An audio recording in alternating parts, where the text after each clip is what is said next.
Hello जी, नमस्कार। स्वागत है बच्चों आप सभी का डाउटनेट पर। बेटा जी, हम बात कर रहे हैं, हमारा अध्याय चल रहा है कौन सा, कोशिका जीवन की इकाई। ठीक है, जिसमें याद करिए मैंने आपको पिछले लेक्चर में बताया था उन वैज्ञानिकों के बारे में जो कोशिका की खोज से संबंधित थे, जिसमें हमने रॉबर्ट के बारे में बात करी, हमने लेविन हॉक के बारे में बात करी, हमने कोशिका सिद्धांत पढ़ा, हमने रॉबर्ट ब्राउन के बारे में बात करी, हमने जीव द्रव्य की बात करी, क्या होता है उससे संबंधित वैज्ञानिकों की बात करी, ये सब हमने पढ़ा था। अब आज मैं आपको बताने वाला हूं, आज हम पढ़ने वाले हैं क्या, आइए देखिए, ध्यान से देखिए। बेटा जी, आज हम बात करेंगे किसकी, प्रोकैरियोटिक कोशिका की, इसके बारे में बात करेंगे। उसके बाद क्विज, आज बहुत सारे प्रश्न आने वाले हैं, बालक ध्यान से सुनिए, आज बहुत सारे प्रश्न आने वाले हैं। ठीक है, 2 बार आएगा क्विज और हर बार क्विज में 2 प्रश्न होंगे, यानी टोटल आज 4 प्रश्न आने वाले हैं कुल मिलाकर, मैं आपसे बताऊं। ठीक है, फिर उसके बाद आपको मिलेगी डीपीपी, जिसमें आपने प्रैक्टिस करनी है, आपने देखना आपसे प्रश्न हो रहे हैं कि नहीं हो रहे। ठीक है, चलें आगे, आइए बेटा जी आगे चलते हैं। हम पढ़ रहे हैं क्या, कोशिका जीवन की आधारभूत इकाई। ठीक है, कोशिका जो होती है वो हमारी संरचना बना रही है, हर जीव की संरचना बनाती है, हर जीव के अंदर क्रिया करती है। ठीक है, ये हमने देखा था। अब बात आ रही है, आप पूछेंगे कि सर कोशिका जो होती है, कोशिका देखिए जरा, आपको दिख रही है, ये कोशिकाएं हैं, ये कोशिका है, ये सेल है। ठीक, ये कोशिका जो होती है ये कितने प्रकार की होती है, यानी ये जो सेल जो पर दिख रही है, ये कोशिकाएं कितने प्रकार की होती हैं। आप पूछेंगे ना मेरे से, पूछेंगे ना कि सर इस पृथ्वी पर कोशिका कितने प्रकार की होती हैं, तो मुख्य रूप से बच्चों कोशिकाओं को 2 भागों में बांटा गया है। कौन कौन सी, देखिए 2 प्रकार की कोशिकाएं होती हैं, एक होती है बेटा जी प्रोकैरियोटिक कोशिका और एक होती है यूकैरियोटिक कोशिका।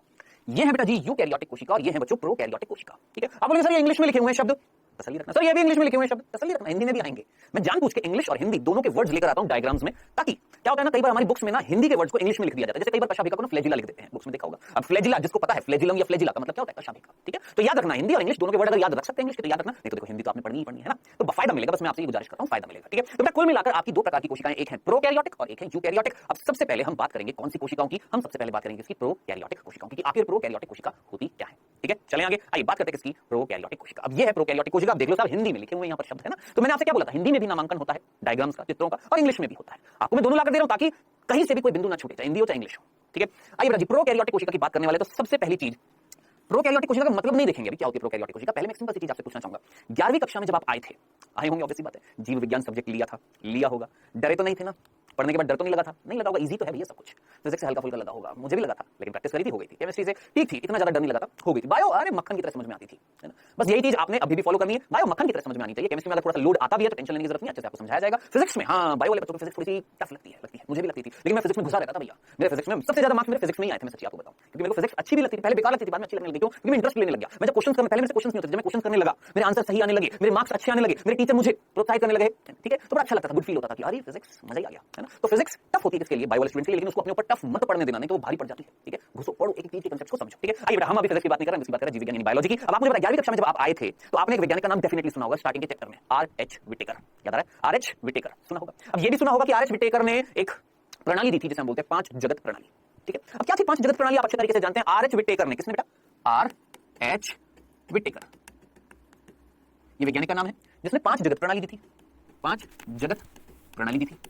अब इस 5 जगत प्रणाली में उन्होंने क्या किया था, जितने भी इस पृथ्वी पर समस्त जीव मिल रहे हैं उनको 5 जगत में बांट दिया। क्या बोला मैंने, पिछले लेक्चर में भी बताया था, वापस से बता रहा हूं, जितने भी जीव मिल रहे हैं इस पृथ्वी पर उनको 5 जगत में बांट दिया, 5 किंगडम्स में बांट दिया। कौन कौन सा, सबसे पहला मुनेरा, ध्यान से सुनना, दूसरा प्रोटिस्टा,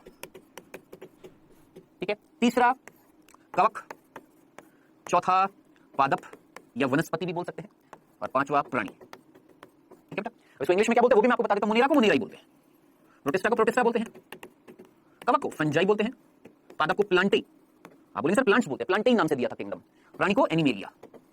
तो इस प्रकार 5 जगत प्रस्तुत किए थे किसने बेटा, आर.एच. विटेकर ने। ठीक है, अब हो सकता है, ध्यान से सुनिएगा, हो सकता है आप में से कई बच्चे जानते हो और हो सकता है आप में से अधिकतर बच्चों को लग रहा हो अरे सर बड़ा धीरे धीरे पढ़ा रहे हो, ये तो सारी चीजें जानते हैं। बेटा देखिए, आप ये भी समझने की कोशिश करिएगा कृपया करके, मैं उन बच्चों से हाथ जोड़कर विनती करता हूं, उन बच्चों से ध्यान से सुनना जिनके लिए लग रहा होगा कि सर ये बहुत ईजी है, थोड़ा सा तेज पढ़ाइए, मैं मानता हूं, लेकिन बेटा यहाँ पर कई सारे बच्चे ऐसे हैं जिनका रिसेप्शन जो होता है, पकड़ने की क्षमता जो होती है टॉपिक को, कई बहुत कम होती है। कई होते हैं ऐसे बच्चे जो थोड़ा धीरे से समझते हैं, थोड़ा टाइम लेते हैं समझने में, और कई ऐसे होते हैं जो फट से समझ जाते हैं। अब आप में से कई ऐसे होंगे जो जानते होंगे, फटाफट ये चीजें जानते होंगे, समझ में आ जाती है, कई होते हैं थोड़ा धीरे। तो बेटा मुझे सब कुछ साथ में लेकर चलना होगा, इसलिए आप सभी से रिक्वेस्ट कर रहा हूं, जो अच्छी तरीके से जानते हैं वेरी गुड, वेल डन, थोड़ा सा धैर्य रखिएगा, हम स्पीड तेज करेंगे, एक बार उन बच्चों को भी हम शामिल कर ले जिनका जो ग्रेस्पिंग होती है ना, पकड़ने की थोड़ी सी धीरे से, हम पहले उसको तेज कर लेते हैं, सबको साथ में लेकर चलिए, है ना। तो बेटा कुल मिलाकर 5 जगत प्रणाली आर.एच. विटेकर ने दी थी, जिसमें से 5 जगत थे। अब इन 5 जगत में किस किस को रखा गया वो बात नहीं आ रही है, बात ये आ रही है इन 5 जगत में से कौन से जगत हैं जिनमें प्रोकैरियोटिक कोशिका आती हैं और किसमें यूकैरियोटिक कोशिका आती हैं। पहला बिंदु तो ये है, तो आपने याद रखना बेटा जी, भूलना नहीं है, एक मात्र 5 जगत में से एक मात्र ऐसा जगत जिसमें प्रोकैरियोटिक कोशिकाएं रखी जाती है, या प्रोकैरियोटिक कोशिका वाले जीव जो होते हैं वो मात्र और मात्र मुनेरा जगत में आते हैं, याद रखना। ठीक है, बाकी इन चारों जगत में, ये चारों जगत में जो जीव आते हैं बेटा, ये भी याद रखना कौन से होते हैं, यूकैरियोटिक। याद रखना यहां पर कैसे होते हैं, याद रखिएगा, यूकैरियोटिक होते हैं, भूल मत जाइएगा।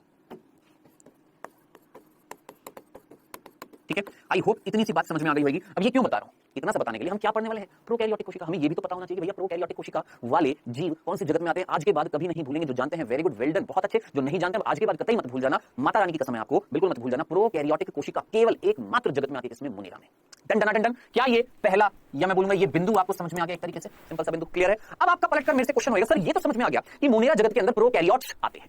कौन से जीव हैं जो मोनेरा जगत में रखे गए हैं? कौन कौन से जीव हैं जो प्रोकैरियोटिक हैं? आखिर कौन है प्रोकैरियोटिक? क्या होता है वो भी हम पढ़ेंगे, लेकिन उससे पहले हमें ये पढ़ना जरूरी है कि प्रोकैरियोट्स हैं कौन, कौन से जगत में आते हैं। ये समझ में आ गया मोनेरा जगत में आते हैं, लेकिन कौन से हैं वो जीव जो प्रोकैरियोटिक हैं? तो आपने याद रखने हैं कौन से जीव, ध्यान से देखना। ये वो जीव है कौन बेटा? ये वो जीव है जिनको मुख्य रूप से हम प्रोकैरियोट्स में रखते हैं। नहीं, ये वो जीव नहीं है। अब बोलिए यही तो है, मैं बोलूंगा हाँ यही है, लेकिन इनमें से ये नहीं है, ये प्रोकैरियोटिक नहीं है, क्योंकि विषाणु कोई कोशिका नहीं होती है। याद रखना, विषाणु कोई कोशिका नहीं होती है। ये तीन है आपके मुख्य रूप से प्रोकैरियोट्स। ठीक है, अब कौन कौन आते हैं ध्यान से सुनना। मोनेरा जगत में जो जीव आते हैं, जो जीव रखे गए हैं, जो प्रोकैरियोटिक हैं, जो कैसे हैं? प्रोकैरियोटिक हैं, वो मुख्य रूप से कौन है? ये तो पूछेंगे सर कौन है, तो आपने याद रखना बेटा जी, ध्यान से सुनिएगा। सबसे पहला आपने याद रखना है, भूलना नहीं है, कौन बेटा जी? जीवाणु। सबसे इंपॉर्टेंट कौन? जीवाणु यानी बैक्टीरिया। ठीक है, दूसरा ध्यान से सुनना, जीवाणु यानी बैक्टीरिया। दूसरा बेटा जी याद रखना है आपने, नील हरित शैवाल। नील हरित शैवाल, ठीक है, जिसे हम ध्यान से सुनना, जिसे हम साइनो बैक्टीरिया भी बोलते हैं। याद रखना क्या बोलते हैं? साइनो बैक्टीरिया भी बोलते हैं। तीसरा बेटा जी माइकोप्लाज्मा, जिसे हम पीपीएलओ भी बोलते हैं। ठीक है, अभी तो वैसे सुनना, आप पूछेंगे सर पीपीएलओ क्या होता है? धैर्य रखना, अभी बता रहा हूं, तसल्ली रखना, थोड़ा सा तसल्ली। माइकोप्लाज्मा, नील हरित शैवाल, जीवाणु। ठीक है, मुख्य रूप से ये तीन प्रकार के जीव कौन से जगत में आते हैं बच्चों? भूलना नहीं है, ये तीन प्रकार के जीव हैं जो मुख्य रूप से मोनेरा जगत के अंतर्गत आते हैं। तो आपसे कोई पूछे क्या जीवाणु प्रोकैरियोट्स हैं? हाँ है। क्या नील हरित शैवाल प्रोकैरियोट्स हैं? हाँ है। क्या माइकोप्लाज्मा प्रोकैरियोट्स हैं? हाँ है। यानी ये तीन प्रकार के जीव जो इस जगत में आते हैं भैया क्या है? प्रोकैरियोटिक कोशिका से बने हुए हैं। इससे बने हुए हैं, प्रोकैरियोटिक कोशिका से बने हुए। साथ साथ याद रखना है ये सारे के सारे होते हैं एकल कोशिकीय। ये भी याद रखना, ये सारे के सारे कैसे होते हैं? एकल कोशिकीय होते हैं, यानी जीवाणु एक कोशिका है। अब जरा सोचिए, मैं एक जीव हूं, ध्यान से सुनना, मैं एक जीव हूं, है ना? क्या मैं एक कोशिका से बना हुआ हूं? क्या आप बोलेंगे सर हमारे जीवन की शुरुआत एक कोशिका से हुई थी, लेकिन अभी मेरे अंदर एक कोशिका है क्या? नहीं, मेरा शरीर तो बहुत सारी कोशिकाओं से बना हुआ, यानी मैं बहुकोशिकीय जीव हूं। जीवाणु बहुकोशिकीय होते हैं? नहीं, इनका शरीर बहुकोशिकीय होता है? नहीं, कैसे होते हैं? एकल कोशिकीय। नील हरित शैवाल एकल कोशिकीय, माइकोप्लाज्मा एकल कोशिकीय। यानी इस मोनेरा जगत के अंदर दो वर्ड याद रखने, मोनेरा जगत के अंदर ये जीव आते हैं, प्रोकैरियोटिक होते हैं, एकल कोशिकीय होते हैं। Done done done, clear? इतनी सी बात समझ में आ गया? तो ये सिंपल सा बिंदु, आई होप मीनिंग समझ में आ गया होगा। अब आपका प्रश्न क्या होगा वो मैं आपको बताता हूं। देखिए, आगे चलने से पहले आप पूछेंगे सर साइनोबैक्टीरिया में बैक्टीरिया आ रहा है, फिर इसको शैवाल क्यों बोला? क्योंकि मेरा शैवाल वर्ड उनके लिए यूज में आता है जो प्रकाश संश्लेषण करते हैं, फोटोसिंथेसिस करते हैं। तो आपने याद रखना है, ये फोटोसिंथेसिस प्रकाश संश्लेषण नहीं करता, ये भी नहीं करता, लेकिन ये प्रकाश संश्लेषण करते हैं। खाना खुद बनाते हैं, स्वयपोषी होते हैं। याद रखना, इस पृथ्वी पर सबसे पहले प्रकाश संश्लेषण, स्वयपोषण किसने दिखाया था? इन्होंने दिखाया था। अब देखिए बायो में खासियत क्या है? एक खासियत क्या है कि 38 चैप्टर है नीट के लिए, जिसमें से कहीं ना कहीं एक दो चैप्टर या मैं बोलूंगा कई चैप्टर आपस में लिंक्ड हैं, आपस में जुड़े हुए हैं। जैसे आपका एक विकास चैप्टर आता है 12वीं कक्षा में, विकास इवोल्यूशन। वहां पर आप ये पढ़ेंगे कि सबसे पहले प्रकाश संश्लेषण इस पृथ्वी पर जिस प्राणी ने किया था, सॉरी इस प्रकाश संश्लेषण जिस जीव ने किया था, प्राणी ना वो प्राणी कौन होता है? एनिमल्स। जिस जीव ने किया था, जिस लिविंग ऑर्गेनिज्म ने किया था, वो कौन था? नील हरित शैवाल था, साइनोबैक्टीरिया था। भूल मत जाना, इस पृथ्वी पर सबसे पहले फोटोसिंथेसिस पेड़ों ने नहीं किया था, प्रकाश संश्लेषण पेड़ों ने नहीं किया था, इसने किया था। समझ में आया? तो इसने प्रकाश संश्लेषण किया, ये नहीं करते। तो आप बोलेंगे सर इसलिए इनको नाम दिया शैवाल। तो साइनोबैक्टीरिया क्यों बोला? साइनोबैक्टीरिया इसलिए बोला क्योंकि ये एक प्रकार का प्रोकैरियोटिक कोशिका है। पेड़ पौधे जो स्वयपोषी, जो प्रकाश संश्लेषण करते हैं, वो यूकैरियोट्स है। ये क्या है? प्रोकैरियोट्स है, इसलिए वर्ड आया साइनोबैक्टीरिया। शैवाल इसलिए आया क्योंकि ये अपवाद है बैक्टीरिया का कि ये प्रकाश संश्लेषण कर सकता है। आई होप इतनी सी बात समझ में आ गई होगी। अब चलिए, ये चीज समझ में आ गई। अब आप पूछेंगे सर ये पीपीएलओ क्या है? बताता हूं, आइए पीपीएलओ का मीनिंग। आगे बढ़ने से पहले आपको याद है मैंने शायद दूसरे लेक्चर में आपसे पूछा था सबसे बड़ी कोशिका इस पृथ्वी पर कौन सी है, सबसे छोटी कोशिका कौन सी है इस पृथ्वी पर? याद है आपको? सबसे बड़ी कौन सी थी? याद करिए, सबसे बड़ी कौन सी थी? शुतुरमुर्ग का अंडा, याद है? और सबसे छोटी कौन सी थी? ये भी याद करिए, सबसे छोटी कौन सी थी? माइकोप्लाज्मा, बोला था ना, माइकोप्लाज्मा। तो याद रखना, माइकोप्लाज्मा सबसे छोटी कोशिका इस पृथ्वी पर और सबसे छोटा जीव भी है। क्यों? क्योंकि ये एकल कोशिकीय जीव है। ये एक जीव भी है जिसके अंदर सारे कार्य हो रहे हैं। ये कोशिका भी एक ही कोशिका जिसके अंदर सारे कार्य हो रहे हैं, यानी एकल कोशिकीय जीव है। तो जरा सोचिए, सबसे छोटी कोशिका ये है तो सबसे छोटा जीव भी यही है। आए समझ में? ऊपर से तो नहीं उड़ गया ना? पक्का? चलें आगे। आइए अब आगे चलते हैं। अब आप फाइनली पूछेंगे सर पीपीएलओ क्या है? क्या है पीपीएलओ? इतनी देर हो गई, पीपीएलओ समझाओ ये है क्या? आइए समझते हैं। देखिए पीपीएलओ शब्द जो है, उसका नाम है, उसको हम बोलते हैं प्लूरो निमोनिया सम जीव। क्या बोलते हैं? प्लूरो निमोनिया सम जीव। हिंदी में, इंग्लिश में बोलते हैं pleuro pneumonia like organism. Pleuro pneumonia like organism, ये इंग्लिश में बोला, ये हिंदी में बोला। अब सब मीनिंग क्या है यही तो पूछेंगे ना। अब देखिए ध्यान से सुनिएगा बेटा। देखिए जीव का मतलब समझ में आता है ऑर्गेनिज्म, यानी हम बोल रहे हैं माइकोप्लाज्मा जो है वो एक पीपीएलओ है। माइकोप्लाज्मा एक क्या है? पीपीएलओ है। अब सब पीपीएलओ क्या है? हमने बोला पीपीएलओ वो जीव है किसके जैसे हैं? लाइक का मतलब किसी के समान है।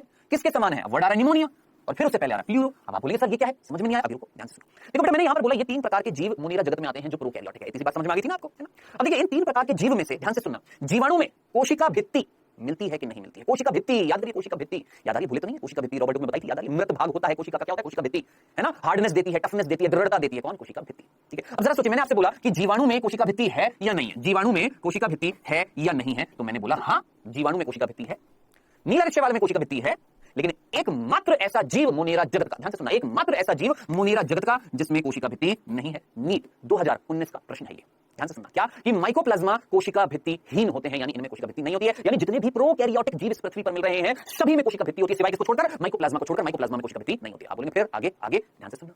अब आप बोलेंगे सर प्लूरो क्या, निमोनिया क्या है? आप मुझे आगे बढ़ने से पहले बेसिक सा क्वेश्चन सोचना। बेटा निमोनिया जानते हैं रोग होता है, निमोनिया एक रोग होता है, किससे होता है? किससे होता है? आप बोलेंगे सर जीवाणु से होता है, जीवाणु जनित रोग है। ठीक है, कौन से जीवाणु से होता है? बता सकते हैं कौन से जीवाणु से निमोनिया रोग होता है? स्ट्रेप्टोकोकस निमोनी, स्ट्रेप्टोकोकस निमोनी, ये इसका वैज्ञानिक नाम है इस जीवाणु का। एक और होता है हीमोफाइलस इन्फ्लुएंजी, हीमोफाइलस इन्फ्लुएंजी। कोशिश करा करें जो वैज्ञानिक नाम है उसको इंग्लिश में ही पढ़ने की, अभी से आदत डालेंगे तो डॉक्टर बनेंगे तो और ज्यादा फायदा होगा, है ना बच्चों? समझ में आ गया बेटा जी? क्लियर है इतनी सी बात?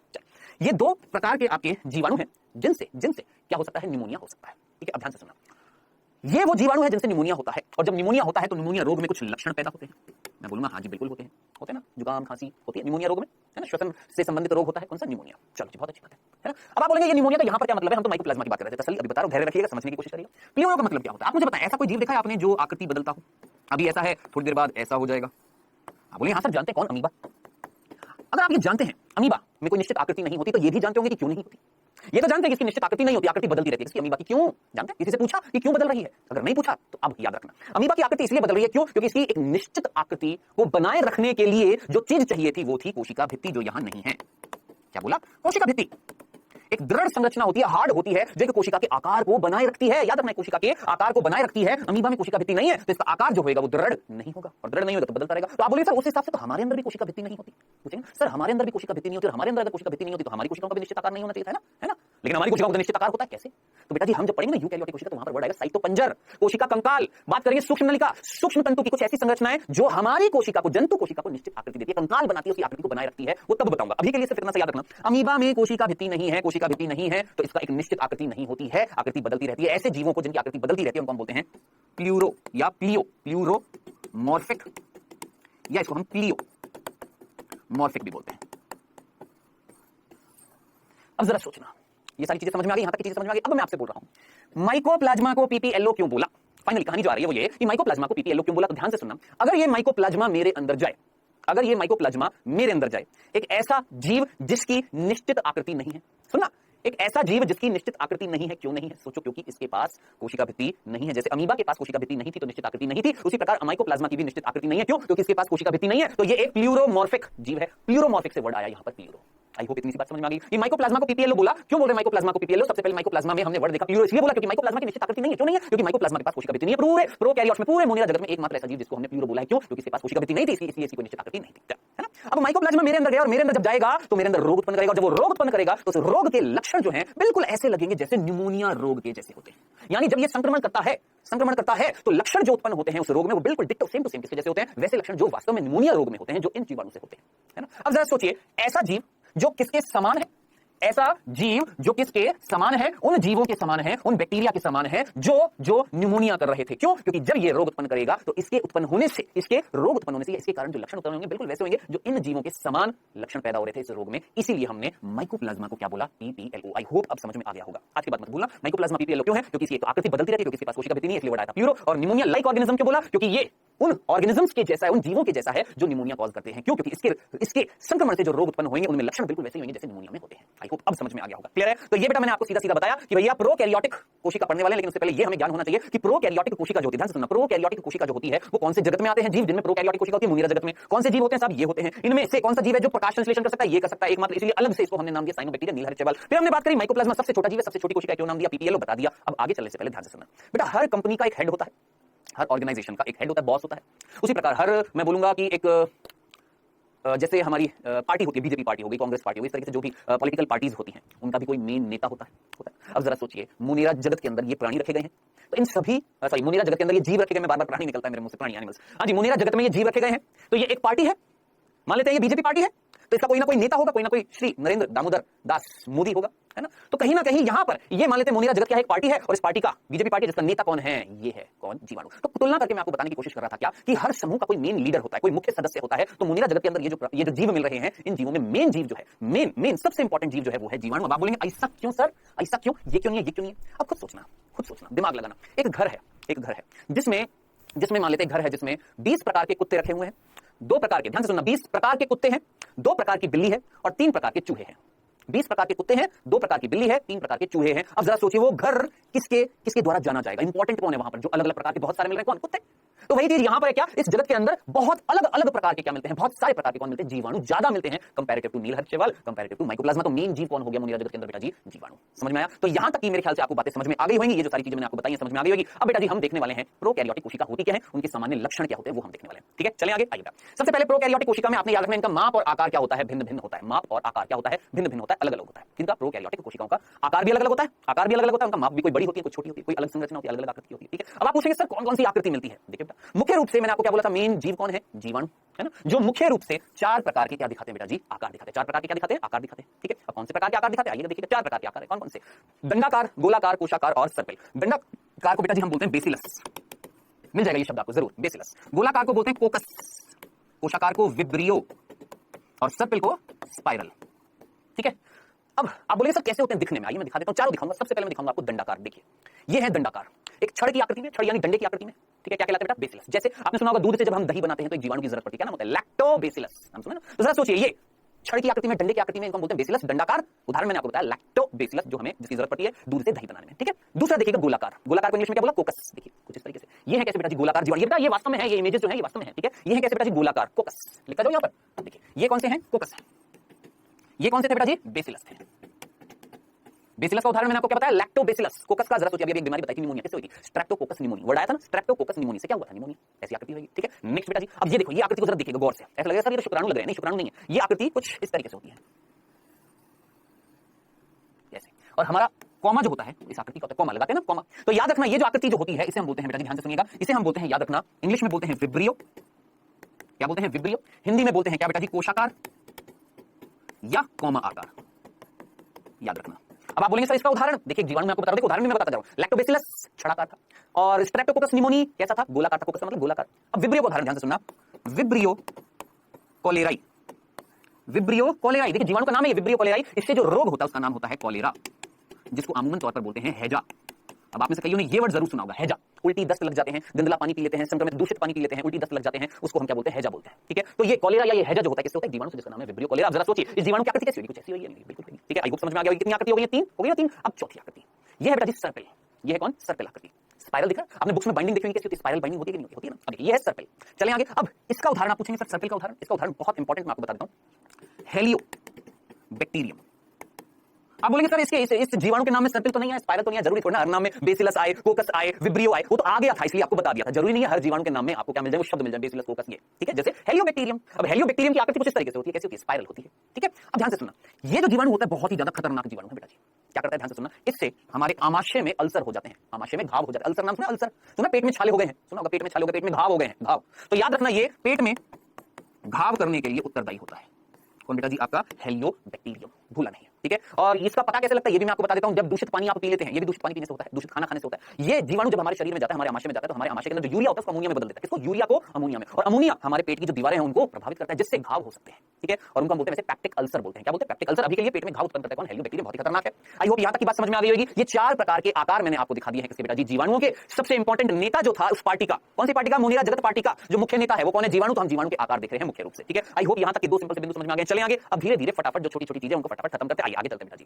आगे चलने से पहले मैंने आपको बोला था कि आएंगे क्विज आएंगे, बोला था ना आज क्विज आएंगे। तो बेटा जी पहला प्रश्न आपकी स्क्रीन पर आता हुआ, रेडी हो जाइए भैया, रेडी हो जाइए। पहला प्रश्न आपकी स्क्रीन पर आने से पहले रेडी हो जाइए। मैंने बोला था आज 2 बार क्विज आएंगे। पहला प्रश्न आपकी स्क्रीन पर आता हुआ फर्स्ट, ओमनिस सेल्युल ई सेल्युला कथन किस वैज्ञानिक ने दिया था। सोचिए, नीट में यह प्रश्न आया 2016 में भी, 2019 में भी। ओमनिस सेल्युल ई सेल्युल ये कथन किस वैज्ञानिक ने दिया था, मेंडल ने, रुडोल्फ बिरचू ने, श्लाइडर ने या स्वान ने, जल्दी से बताएं।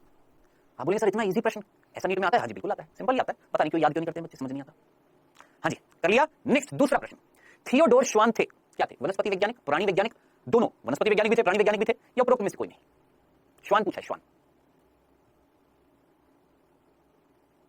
चल आई होप कर लिया होगा। आइए बेटा देखते हैं पहला प्रश्न था ओमने सेलुल ई सेलुल, ये कथन किसने दिया था? बहुत फेमस कथन, और मैंने आपको बताया था कि नई कोशिका का निर्माण पुरानी कोशिका से होता है। ये किसने बताया था? या कोशिका सिद्धांत पूरा किसने किया था? आई होप याद होगा, रुडोल्फ विर्चू। कौन थे बेटा? रुडोल्फ विर्चू, जिन्होंने ये कथन दिया था। और आप बोलेंगे सर ऐसा प्रश्न आता है? हाँ, ऐसे टुच्चे स्तर के भी प्रश्न आ जाते हैं, लेकिन सारे ऐसे तो नहीं होंगे ना, ये भी समझना कि सारे ऐसे प्रश्न होते हैं नहीं, किसी का स्तर बहुत हाई भी होता है कई क्वेश्चंस का, ठीक है, लेकिन हम बोलेंगे हाँ इजी होता है पेपर अगर ढंग से पढ़ा हो।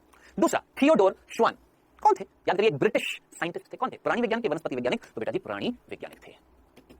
अब जिन्होंने पिछला लेक्चर लिया है उनको याद होगा, जिन्होंने नहीं लिया ऑब्वियसली बात है, क्या करेंगे आगे बढ़कर जय माता दी, जहां पर भी टिक जाए लग जाए, हाँ जी हो गया ऐसा नहीं करते ना, पक्का ना। चलिए, तो ये बेटा जी हमारे सिंपल सा आज का पहला क्विज था। अभी लास्ट में एक और क्विज भी आएगा, ठीक है। आइए बेटा हम बात कर रहे थे यहाँ पर किसके लक्षण देख रहे थे? प्रोकैरियोटिक कोशिका के। बहुत सिंपल सी चीजें मैंने बताई, आकार माप अलग अलग होता है, अलग अलग आकृति के होते हैं, जीवाणु की 4 प्रकार की आकृति हमने देखी। अब आगे बढ़ते हैं, ध्यान से सुनना बेटा जी। ये वाला बिंदु ऑलरेडी मैंने आपको बता दिया है। क्या बताया था? सभी प्रोकैरियोटिक कोशिका में कोशिका भित्ति होती है, बताया था ना, सभी के अंदर होती है, सिवाय किसको छोड़कर माइकोप्लाज्मा में इसका अभाव होता है, जिसकी वजह से उसकी आकृति बदलती रहती है। भूल मत जाना, ये हम ऑलरेडी देख चुके हैं, मैंने एडवांस में आपको ये वाला लक्षण आपको बता दिया था, ठीक है। चलें आगे, आइए बेटा जी। अब बात आ रही है सर इतनी देर से प्रोकैरियोटिक बोले जा रहे हैं, प्रोकैरियोटिक का मतलब क्या है क्या? प्रोकैरियोटिक होता क्या है ना? ध्यान से सुनना बेटा जी, ध्यान से सुनिए, समझने की कोशिश करिएगा। इंग्लिश का वर्ड है प्रोकैरियोटिक और इंग्लिश का ही वर्ड है यूकैरियोटिक।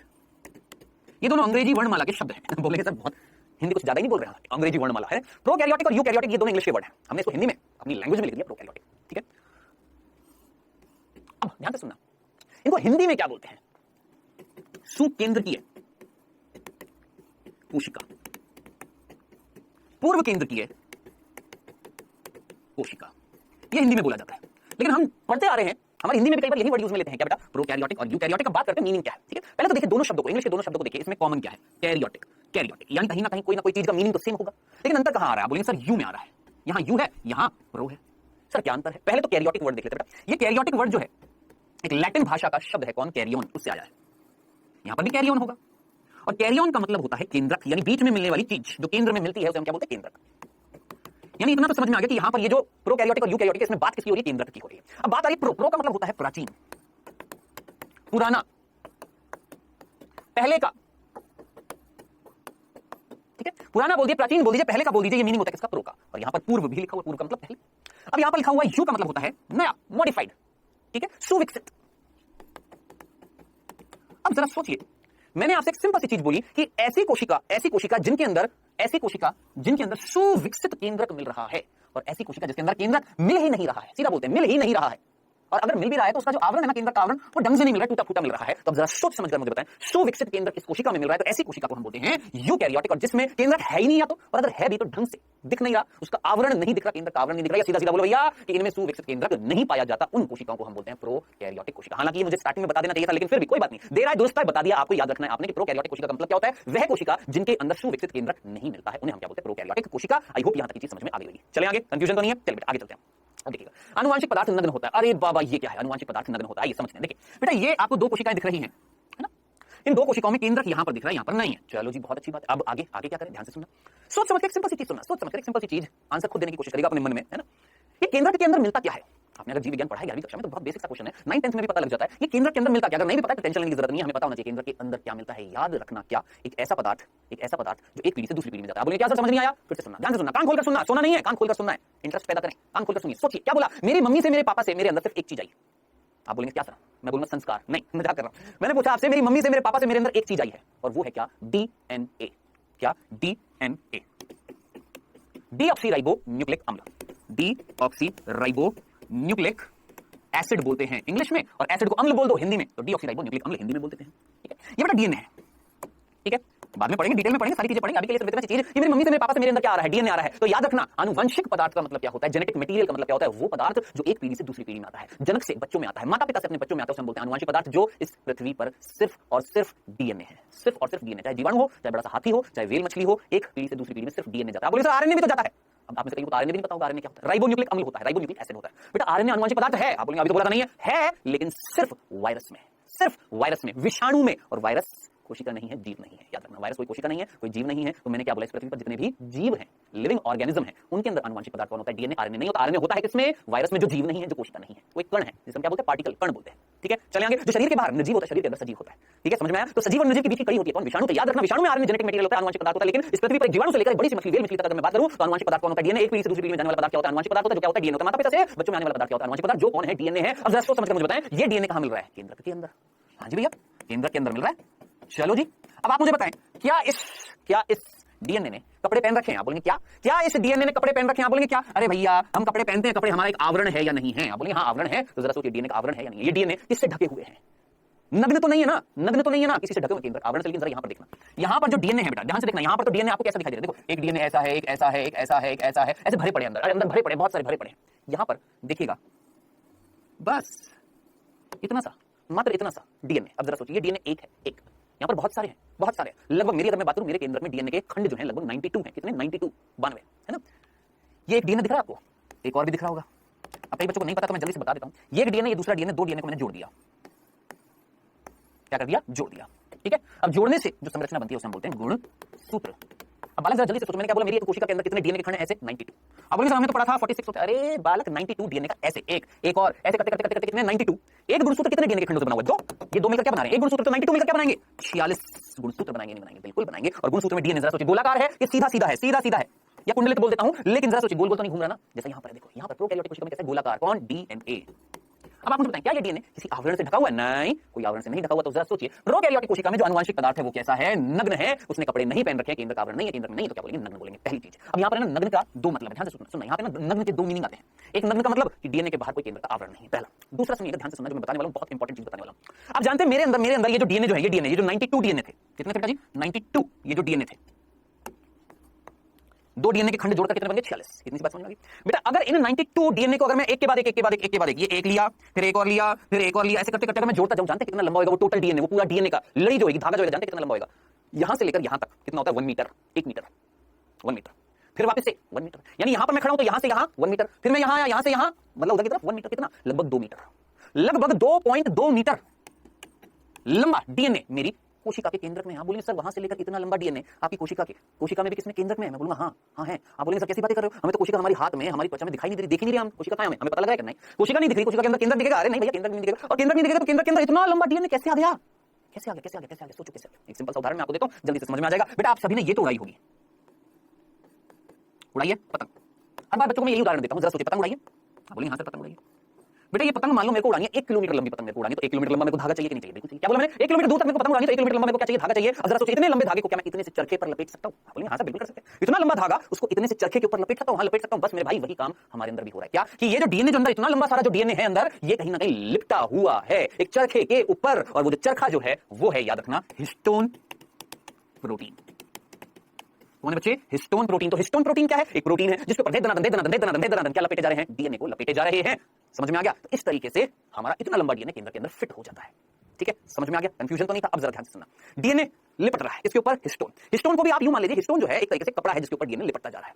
कपड़ा है डीएनए का, डीएनए का कपड़ा है कौन? हिस्टोन, जिसके ऊपर लिपटता जा रहा है कौन? डीएनए। आप बोलेंगे सर कपड़े के ऊपर लिपटते थोड़ा ना, जैसे एक मानकर चलना, क्या डीएनए के कपड़े हैं कौन? हिस्टोन, जिसके ऊपर लिपटता जा रहा है। चलो जी बहुत अच्छी बात। अब ध्यान से सुनना, यहां पर बेटा यहां पर जो डीएनए है उसके पास कपड़े नहीं है, वो नग्न है, वो नंगा है। कौन? डीएनए। कैसे कि एक तो उसके ऊपर कोई केंद्रक आवरण नहीं है, एक तो ये चीज, एक तो नग्न शब्द यहां पर, एक तो ये चीज बता रहा है कि केंद्रक आवरण नहीं है।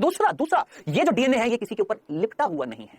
यहां पर इस डीएनए के पास इसका हिस्टोन नहीं है, यानी यहां पर हिस्टोन प्रोटीन नहीं होते। इसमें बेटा प्रोकैरियोटिक कोशिका में 2018 नीट का प्रश्न है ये, याद रखना। 2018 में नीट में प्रश्न पूछा गया था, याद रखना। क्या प्रोकैरियोटिक कोशिका के पास क्या नहीं होता? याद रखना, हिस्टोन प्रोटीन नहीं होता है जिसके ऊपर डीएनए लिपटता है। किसमें? यूकैरियोटिक कोशिका में। भूल मत जाना। क्लियर है? तो इस हिसाब से यहां पर नग्न वर्ड जो है इसके दो मीनिंग बैठ रहे हैं। एक तो ये कि भैया ये जो डीएनए इसके बाहर से कोई कपड़ा नहीं है, और दूसरा इसने अंदर से भी कपड़े नहीं पहन रखे हैं। कौन से बेटा जी? कौन से? Histone protein. क्लियर है? डनाडन समझ में आ गया? याद रखना इस शब्द को, नग्न होता है अनुवांशिक पदार्थ इसमें प्रोकैरियोटिक कोशिका में। भूल मत जाना किसी भी हालत में। चले आगे, नेक्स्ट बेटा जी। नेक्स्ट बिंदु आ रहा है जीनोमिक डीएनए के अतिरिक्त, जीनोमिक डीएनए के अतिरिक्त क्या बढ़ा रहा है? जीनोमिक डीएनए के अतिरिक्त एकल गुणसूत्र गोलाकार डीएनए जो होता है उसके अतिरिक्त जीवाणु में सूक्ष्म डीएनए वृत्त जीनोमिक डीएनए के बाहर पाया जाता है। इन डीएनए वृत्तों को प्लाज्मिड कहते हैं। अब बोलिए सर क्या लिखा हुआ है, समझ में नहीं आ रहा? आइए मैं आपको दिखा देता हूं। देखिए आपको एक बैक्टीरिया की कोशिका दिख रही होगी, जीवाणु की। ठीक है, अब ध्यान से सुनना। इस जीवाणु की कोशिका में बेटा जी ये जो आपको डीएनए दिख रहा है इस तरीके से गोल होता है, इस तरीके से, मतलब घुमा हुआ, गोल गोल गोल गोल घुमा हुआ होता है। ठीक है, अभी अभी मैंने आपको एक चीज बताई थी, क्या कि आनुवंशिक पदार्थ प्रोकैरियोटिक कोशिका के अंदर कैसा था? एक था, एक दिखाया था, देख लो दिखाया था ना, एक है। और कैसा है? गोलाकार है, गोलाकार। ये आनुवंशिक पदार्थ क्या कहलाता है? Genomic DNA. क्या कहलाता है? जीनोमिक डीएनए या मुख्य आनुवंशिक पदार्थ। क्या कहलाता है बेटा? जीनोमिक डीएनए या मुख्य आनुवंशिक पदार्थ। ठीक है, अब क्या है ये जीनोमिक डीएनए? डीएनए है, मुख्य आनुवंशिक पदार्थ है, इस कोशिका के अंदर मिल रहा है। चलो जी बहुत अच्छी बात है। अब इसके अलावा अतिरिक्त एक्स्ट्रा क्या मिल रहा है? एक और डीएनए मिल रहा है, अतिरिक्त डीएनए मिल रहा है। अतिरिक्त डीएनए मिल रहा है जिसका नाम है प्लाज्मिड। जिसका नाम क्या है? प्लाज्मिड। ठीक है, अब जरा ध्यान से सुनना। एक घर है जिसमें पति और पत्नी है। एक घर है जिसमें पति और पत्नी है। ज्यादातर हम बोलते हैं उस घर में मेन व्यक्ति कौन है? पति है ना। दूसरा व्यक्ति, दूसरे नंबर पर व्यक्ति कौन है? जो मेन है वो उसकी पत्नी है। हालांकि आज की डेट में ऐसा नहीं है, पहले की डेट में ऐसा माना जाता था कि मेन मुख्य सदस्य जो होता है घर का वो कौन होता है? एक पुरुष होता है, महिला नहीं होती है। पहले ऐसा माना जाता था, अब नहीं है, बिल्कुल भी नहीं है। मुख्य पुरुष या मुख्य कौन होता है? व्यक्ति कौन होता है? दोनों ही होते हैं, पुरुष भी और स्त्री भी है। लेकिन मैं थोड़ा सा पुराने जमाने की तरफ से अगर देखूं, सोचूं, मैं हूं नहीं पुराने जमाने का, लेकिन अगर मैं सोचूं क्या कि एक घर है जिसमें मुख्य व्यक्ति जो है वो ये है, कौन? पुरुष। और दूसरा व्यक्ति जो मुख्य नहीं है, एक अतिरिक्त व्यक्ति है, एक एक्स्ट्रा व्यक्ति है, वो भी कुछ कार्य कर रहा है, एक स्त्री है, कौन? प्लाज्मिड। इसको इस तरीके से भी समझ सकते हैं। ठीक है, एक तो मेन जेनेटिक मटेरियल है और एक एक्स्ट्रा जेनेटिक मटेरियल है। एक ऐसा आनुवंशिक पदार्थ जो बहुत सारे कार्य करेगा, एक ऐसा आनुवंशिक पदार्थ जो कुछ निश्चित कार्य करेगा।